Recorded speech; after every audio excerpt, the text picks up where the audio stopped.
After the events of the cafeteria, the teams had only been too willing to split up. Ruby had walked away with her team, sparing a weak smile for them as she promised to see them again in the combat halls. John wasn't sure whether the rest of the team would want to. What a mess. On the bright side, he managed to get Velvet out of trouble, even if it had been a roundabout way of doing it. Mission complete, I guess, and he managed to keep his cover too. He should have felt proud. Instead, he just felt tired. And the girl in white standing across from him in the middle of an empty field wasn't helping matters. Isn't it a bad idea to do exercise like this before a big fight? I could pull a muscle or hurt myself. Not to mention, I'll be out of energy come this afternoon. Can you imagine how distraught you would be if I would get beaten into the ground by Carden? Weiss stepped towards him, the point of her weapon held out towards him. Within a word, she whipped it out towards him. I think I'll be capable of living with the guilt. She snapped. You, however, will not be capable of living at all if you don't quit with the excuses.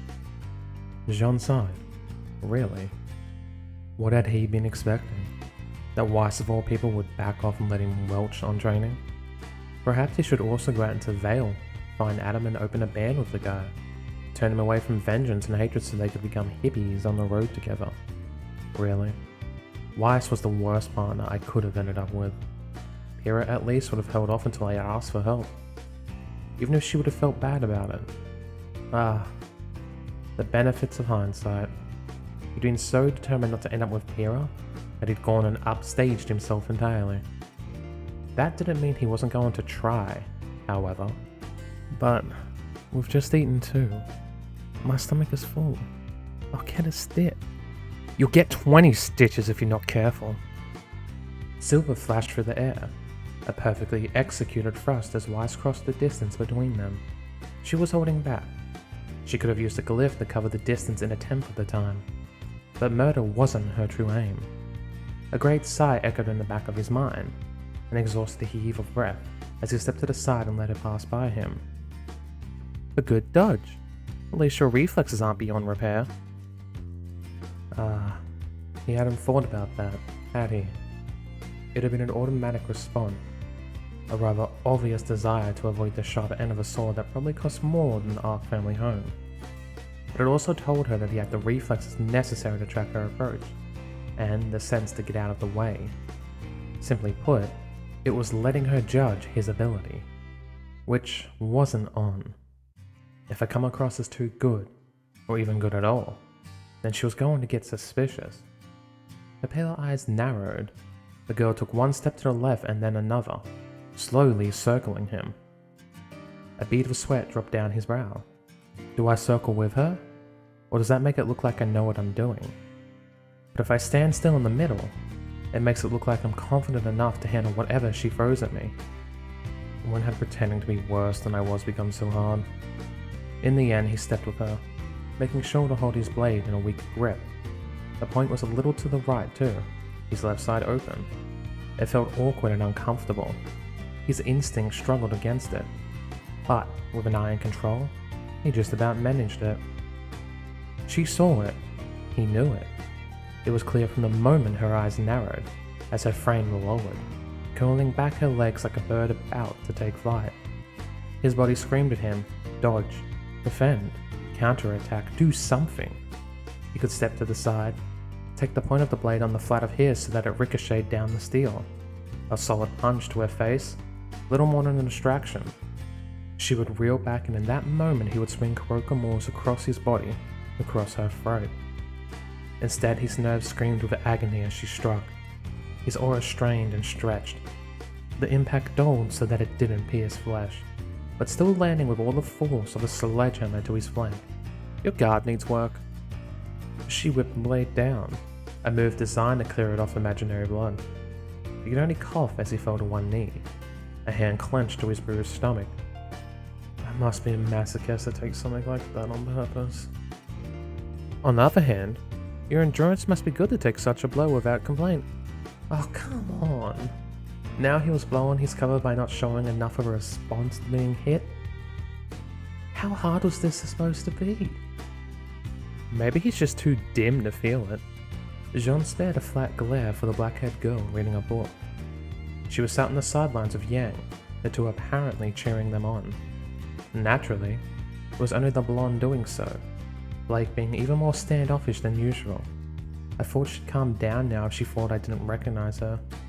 What a paranoid little cat. But what was he supposed to do? Say that yes, he recognized her, but don't worry, he'd keep it her secret. Yeah, sure. You can imagine how that would go. She would either be out the door or burying her weapon in his back before he could blink. He made it into Beacon, so he must have some skill, or potential, you know. Maybe I made it on a non-combat skill. He tried. He really did. You know, things like book smarts, leadership, and... He wiggled his eyebrows. Other things. He trailed off, watching as the three girls stared at him, brows raised. It was the first time this loop that he'd seen them in complete agreement. He just wished it wasn't over him. If we're finished with your poor attempts at humor, let's get back to training. Since you already did some cardio and weights this morning, we'll focus on technique right now. Take a ready stance once more. He sighed, but did as Weiss asked, adopting the same stance he had held a few moments before. She didn't probe it by sword point this time, much to his relief.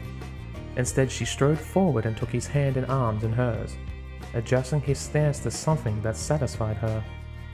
You need to pull one foot back. A stiff breeze will blow you over. Also, hold your sword out a little. If the center of balance is off, then a good strike will send the blade back and have you cutting yourself in half. Bend your knees. Your knees! Did I tell you to bend your back?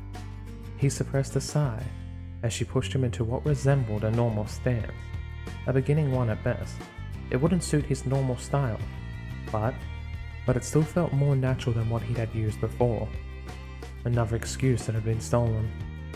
She was pulling apart his cover, and the worst part was that she didn't even realize. So, what do I do now? He asked. I suppose I'll chop people that come near me?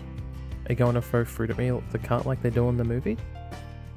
We don't have time for a long training montage. At any other time he might have been impressed Weiss of all people had made a joke, but the way she lowered herself once more was making him lean more towards worried. And if I wanted my fruit sliced, I'd have a butler do it. He caught Yang roll her eyes and make some snappy comment to Blake. Focus on your defense, the girl warned.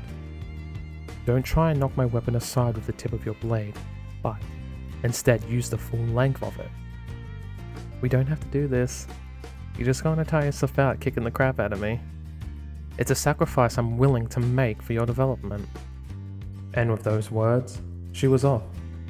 Ross pushed up and sent flying behind her as she charged across the field towards him. It looked like she crossed a great distance, but in reality, it was only a few meters. The rest came from his mind, the world slowing down as adrenaline kicked in. She was going for his left again, likely to make things easier for him. His side still smartened, the skin raw and tender. He had to take the strike. He couldn't knock it aside. That would be too much improvement, and the success would egg Weiss on into knocking more out of him. His fingers tightened on leather. His arm shook. It would hurt. It would really hurt. Not even a second passed and she was beyond his guard.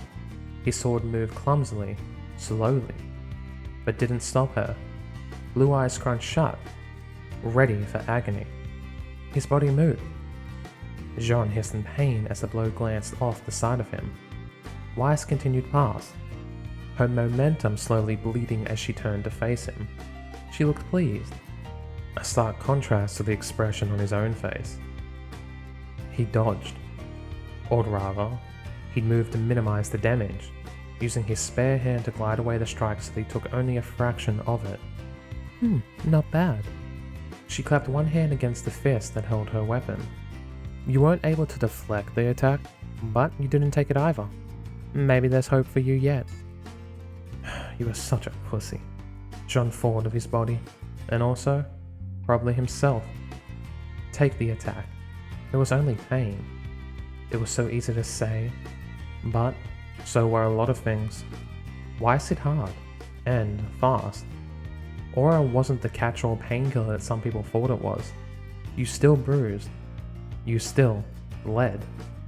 And if the attack was strong enough, you still died. Weiss wasn't about to kill him though occasionally she looked like she really wanted to. But that didn't stop his body from wanting to avoid being hurt, especially when it was for something that was ultimately useless. It wasn't Weiss who decided if he stayed in Beacon, nor was it his team. They could have the highest or lowest opinion of him. It really did not matter. He just needed to seem weak and ill-suited in front of the teachers. All he needed to be in front of his teammates was someone they could hate, or someone they would keep their distance from, who they wouldn't fight for if he were to be expelled. Someone they didn't want to get close to, so that it wouldn't be harder than it already was to leave them all behind, to die. Don't think about it. If I try my hardest, or not, they will still die. He had to think of the ultimate goal, the happiness they would feel when he finally saved them. All of it made possible because of this. But, in regards to this training, Weiss was going to work with him for the remainder of the lunch hour no matter how poorly he did. He could either come out of it bruised black and blue, struggling to his next lesson, or he could come out of it in one piece. She was the kind of person who would accept no other compromise. Weiss really was the worst person to be his partner. I didn't really mean to do anything though, it was just instinct. Nobody wants to be stabbed. Any idiot can swing a sword like a bat. Weiss scoffed. But it takes more training to know how to take blows, how to turn them aside without getting yourself killed in the process. I don't care if it's an instinctual cowardice or just self-preservation. At this point, I'll use whatever you have. He held up one hand. I like the first idea of just swinging my sword around. Can't I use that against whatever the guy I'm fighting is called? It's carbon. And no, you can't. Let's ignore the fact that he's wearing armor of all things, and also consider the fact that his weapon is a lot heavier than yours. You need to know how to deflect attacks, because if you try to parry that, then you'll be in trouble.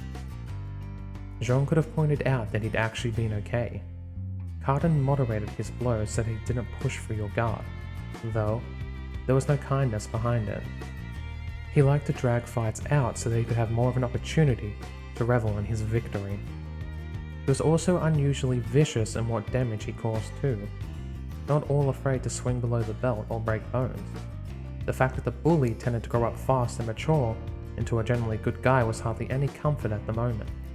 If the pain from Weiss' probing strikes was bad, it was only going to be worse in the afternoon, and losing to him won't help either. If I recall, I always lost to Cardin and never got expelled the first time. It was hard to remember that time. The memories were mixed with too many others. But he knew for a fact he hadn't actually been expelled, despite cheating his way in. Ha! Jean's eyes widened, body twisting to the side as a white blur shot up at him. Kuroko Moore's came up, one hand on the flat of the blade as he pushed aside his partner's blow. He didn't need to see the excited grin on her face to know he'd completely messed up. Better! Much better! I can't believe it. Maybe you do have the potential to be here. What? Did he need to cement his feet to the floor or something? Could he imagine the mental representation of his body? A small kicked puppy in his mind that whined a question of what he'd done wrong? He couldn't even be angry. Of course, he would dodge an attack. He was used to them being more than a little fatal. I wasn't ready. Exactly. An opponent is hardly going to wait for you to be prepared. She threw another attack his way, and this time, he allowed it to land, moving his blade just a tad too slowly. Pain lanced through his shoulder. His breath came out in a stained gasp. Weiss frowned. Keep trying. She disengaged and came in for another. This time a horizontal cut across his body. It was so telegraphed that he had to assume it was a test. Even a baby could have blocked it. so he brought up his weapon at the last second, the metal clashing together. Better! Really better. It carried on like that for a while. Each strike came, he would try to analyze it, try to understand if it was something he could realistically be expected to avoid, or a blow that he could afford to take instead. His aura flared and dimmed, pain settling in as his eyes became heavy. The last time he'd hurt so badly was when the Beowulf had torn his entrails out. But even that had been a sharp, immediate kind of hurt. This reminded him of the battles with Adam or Cinder, fights in which he was cut down slowly, over time. The fact that Weiss blows never cut flesh only made it worse. It felt like each impact was like a club, but his body never felt the need to send endorphins out to mute it. Aura was part of the body, and so the body knew how to work around it. Just one of those frustrating caveats of the ability. Stop. Stop. Weiss held out one hand even though it was a wasted gesture. It wasn't like he'd thrown a single attack. This isn't working. It's like you're getting worse the more you concentrate. She had no idea how accurate that statement was. You were honestly better when I caught you off guard. Maybe? Jean panted, then over with one hand on his knee. Maybe I'm getting worse because I'm exhausted? Or because you've beaten me half to death? No, that can't be it. Weiss turned with one hand beneath her chin, ignoring his shout of how that could totally be it. You must be overthinking things. Slowing your body down by trying to plan every strike? I can't believe I'm even about to suggest this to you. But I need you to think less. Weiss kept her eyes on his but gave a slow, purposeful nod. Was that supposed to mean something to him? He rolled his eyes, her low opinion of him aside. What she was even asking him was a tall order. Was he now supposed to think less about thinking more about not showing off the skills that he was trying to hide? Or that was going to result in a brain aneurysm? Weiss's eyes widened. Look out! She screamed, pointing behind him in sudden horror. A footstep, a faint sense of a threat. It was enough to have him tear out Kurokamore's back from its sheath in a violent crescendo of steel rasping against steel. A step back. Body tilted. He could just make out a flash of black hair and golden eyes, of Cinder closing in for the kill. No, not to kill him. To kill Weiss, and then everyone else he cared about. Blue eyes darkened. One hand slammed out, catching the blade on the edge of his palm just enough to divert its path. The shadow passed him, a start of gas escaping it, before Kurokamore slammed down like a meteor, cutting through flesh and muscle with ease and splashing blood all across him. Blake's startled eyes stared back up into his. He froze. Weapon carved into her breastplate, straight through the shoulder and neck. Her body drifted off it with a sickening squelch, sliding back onto the soft grass. That was much better. Really good job, Jean. Weiss crowd. His wide eyes darted to her. In the background he could hear Yang crying out her own support along with the near silent applause of her partner. But there was nothing on the grass but the telltale wisp of disordered light from one of Blake's clones. She had... but the blood. Her clones didn't create blood. And there was none on his hands, now that he looked at them. It was a task that was made all the more harder by the way they shook. His vision blurred, the blood appearing once more before coming back to reality. Well, it definitely looks like there's nothing wrong with his instincts. Yang clapped a hand on his shoulder. He wasn't sure if she could feel him flinch, nor the way his body was shivering. No, he hadn't done anything, but he'd been prepared to, and in some way that was just as bad. Blake didn't look the slightest bit like her, but the hair, the eyes. At a glance? No. That was no excuse. Why? The word was torn from his lips without thought, cutting through their mirth like a no. He didn't want to think about anything cutting through anyone. What was that? Yang shrugged, standing on one leg with hands on hips. Why what? Why? He pointed one hand beside him to where nothing lay. Why would you do that? Why? How could they have thought that was a good idea? He had nearly gone off the edge. He was still barely coping. His anger rolled off him in waves. It was the one they couldn't feel heat radiating from his body. To test your reactions, of course. Weiss rolled her eyes. And it worked. You are better when you're not thinking about it. And this is a huge development. And it's not like there was any risk. Blake shrugged as she slid up beside him. Without dust, my clone wouldn't have been capable of hurting you. It's not me I was worried about. He wanted to scream. He wanted to grab her by the shoulders and shake her, to rant and shout until Weiss and Yang understood what they'd just done. What they had just made him think he'd done. But he couldn't. Because they hadn't done anything wrong, had they? At least, not from their point of view. He could only watch with heavy breaths as the three girls avidly discussed what had just happened. Weiss waving her arms and Blake nodding along. In any other situation, if he were a normal man, that would have been nothing more than a clever prank. Something to laugh and joke about. For him to feel silly over. He could taste blood in his mouth. He bit his tongue, and it had started to pool up. He wasn't sure if he could swallow it, but there was also bile and vomit threatening to force its way up. I'm going to get a drink. He snarled instead, hiding his mouth behind one arm as he made his way over to the nearby drinking fountain.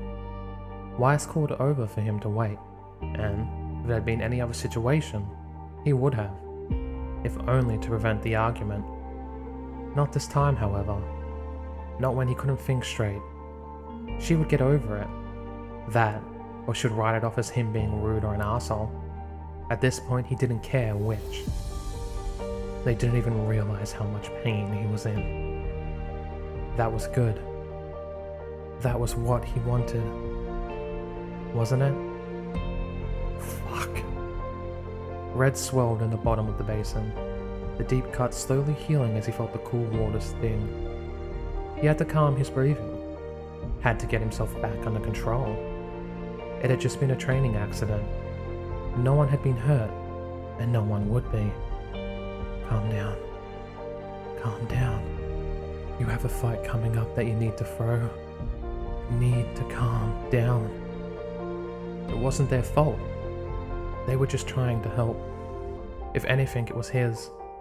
For not paying attention. For getting distracted and letting Blake get the best of him like that. For losing sight of where he was and nearly killing her. The anguish vanished slowly, draining away like the last vestige of blood that spiraled the way down the drain. When he turned back to his waiting team, it was with an embarrassed smile on his face. Lips twisted up and bright eyes shining. But it did nothing for the anger that festered beneath.